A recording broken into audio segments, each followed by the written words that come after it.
So నిన్న ఒక pregnant women నన్ను ఒక మంచి క్వశ్చన్ అడిగారండి. ఏంటంటే వాళ్ళ రిలేటివ్స్లో ఒక 7 years బాబు ఉన్నాడు. అయితే ఆ బాబు అందరిలో నార్మల్గా యాక్టివ్గా ఉండకుండా కొంచెం డల్గా ఉండడం, ఏదైనా చెప్పినా వెంటనే అర్థం కాకపోవడం, సో స్కూల్లో కొంచెం వెనక ర్యాంక్స్ రావడం అండ్ స్టడీస్ పక్కన పెడితే చాలామంది పిల్లలు యాక్టివ్గా ఆడుకుంటారు. సో ఆ బాబు అది కూడా లేకుండా డల్గా ఉండడం. సో ఎందుకు మేడం ఇలా అయ్యింది అండ్ మన ప్రెగ్నెన్సీలో ఏదైనా టెస్ట్ చేసుకుంటే మనం ముందే తెలుసుకోవచ్చా అని ఒక మంచి క్వశ్చన్ అడిగారు. సో దీనికి నేను ఇచ్చే ఒక రీజన్ ఏంటి అంటే thyroid in pregnancy.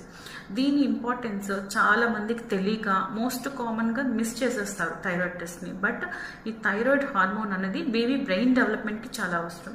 And first 3 months కూడా బేబీకి ఓన్గా థైరాయిడ్ హార్మోన్ ప్రొడక్షన్ అనేది జరగదు, మదర్ నుంచి తీసుకుంటుంది.